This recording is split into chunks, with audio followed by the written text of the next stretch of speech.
Surgery के दौरान लड़की के साथ कुछ भयानक हुआ। उसे लगा कि उसके साथ बलात्कार हुआ है। डॉक्टर भी लड़की की चिंताओं को भांप रहे थे। फिर उन्होंने उसे बताया कि एनेस्थीसिया के बाद यह सिर्फ एक भ्रम था। उन्हें उम्मीद थी कि वह जल्द से जल्द नहाकर आराम कर सकेगी। जब लिसा घर आई तो उसे चक्कर आ रहा था। उसके मन में हमेशा एक बुरी तस्वीर घूमती रहती थी। लड़की इतनी डरी हुई थी कि उसने जमीन पर पड़े कपड़े उठा लिए। उसे लगा कि यह निश्चित रूप से कोई नशीली दवा का भ्रम नहीं है। लिसा को अपने अनुभव पर विश्वास करने की हिम्मत नहीं हुई। उसने जो सबूत उपयोगी समझे उन्हें अपने साथ ले गई। उसने एक और बड़े अस्पताल में जांच के लिए जाने का फैसला किया। डॉक्टर को भी उसके शरीर में कुछ गड़बड़ लगी। लड़की हताश महसूस कर रही थी। जल्द ही पुलिस अस्पताल पहुंची। हालांकि रिपोर्ट के अनुसार लिसा के साथ संबंध थे, लेकिन लिसा पर हिंसा का कोई निशान नहीं था। उसके शरीर पर कोई चोट का निशान भी नहीं था। लेकिन लड़की के मन में हमेशा एक बुरी तस्वीर रहती थी। लेकिन चाहे उसने इसे कैसे भी समझाया, पुलिस फिर भी इस पर विश्वास नहीं कर पाई, क्योंकि डॉक्टर 10 साल से ज्यादा समय से इस इलाके में है। वह आमतौर पर लोगों की मदद मनोरंजन के लिए करता है। वह बड़े और छोटे चैरिटी कार्यक्रमों में भी सक्रिय रहता है। हालांकि पुलिस ने डॉक्टर के चरित्र की गारंटी के लिए उसके व्यक्तित्व का इस्तेमाल किया, लेकिन अपने कर्तव्यों के सम्मान में उन्होंने फिर भी पहले मामले की जांच करने का फैसला किया। लड़की न केवल अपमानित हुई, बल्कि पुलिस ने भी उस पर विश्वास नहीं किया। उसके दिमाग में तस्वीर घूम गई। यहां तक कि उसके परिवार को भी उस पर शक हो गया। उन्होंने उसे उस अमीर आदमी के प्रति आकर्षित होने का दोषी भी ठहराया। लेकिन लिसा ने सोचा कि अगर पुलिस उसका डीएनए प्राप्त कर लेती है तो वह अपनी बेगुनाही साबित कर सकती है। हालांकि उसे लगा कि यह बहुत आसान है। जल्द ही पुलिस को एक डॉक्टर मिल गया, लेकिन उनका रिश्ता स्पष्ट रूप से साधारण नहीं था। वे उसके पास आए और डॉक्टर की स्थिति के बारे में पूछा। अप्रत्याशित रूप से उस व्यक्ति की प्रतिक्रिया इतनी बड़ी थी कि उसे विश्वास करने की हिम्मत नहीं हुई कि उसका मरीज उस पर आरोप लगाएगा। संदेह को दूर करने के लिए डॉक्टर ने उसे घटना के बारे में भी बताया।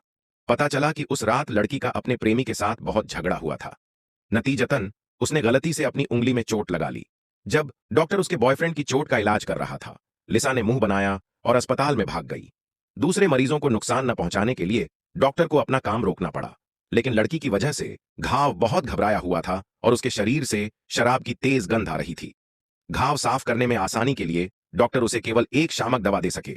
लड़की ने खुद के साथ ऐसा व्यवहार किया, इसकी उम्मीद नहीं थी। हालांकि जब उसने सुना कि पुलिस ने उस आदमी से डीएनए मांगा है तो डॉक्टर और भी ज्यादा नाराज हो गया। उसने सोचा कि वह खुद को अपमानित कर रहा है। फिर उसने मरीज के रवैये का बहाना बनाकर पुलिस को बाद में आने दिया। चिंता मत करो, मैं तैयार हूं। जब तुम नमूना दोगी तो मुझे वहां रहना चाहिए, लेकिन तुम्हें अपने डॉक्टर पर भरोसा नहीं है। खैर, उन्होंने फिर भी खून का नमूना ले लिया। तुम्हें पता है, अगर दूसरा पक्ष सहमत नहीं होता, भले ही कानून उसे लागू न कर सके, पुलिस रात भर नमूनों की तुलना करती है।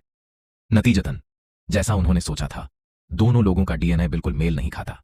कोई भी यह विश्वास नहीं करेगा कि एक दयालु डॉक्टर बिना किसी कारण के एक लड़की का यौन शोषण करेगा। लिसा के स्कूल जाते समय पुलिस ने जानबूझकर सबके सामने परिणाम घोषित कर दिया। डॉक्टर की धोखाधड़ी के बारे में सबको पता चल गया। लीजा की प्रतिष्ठा पल भर में धूमिल हो गई।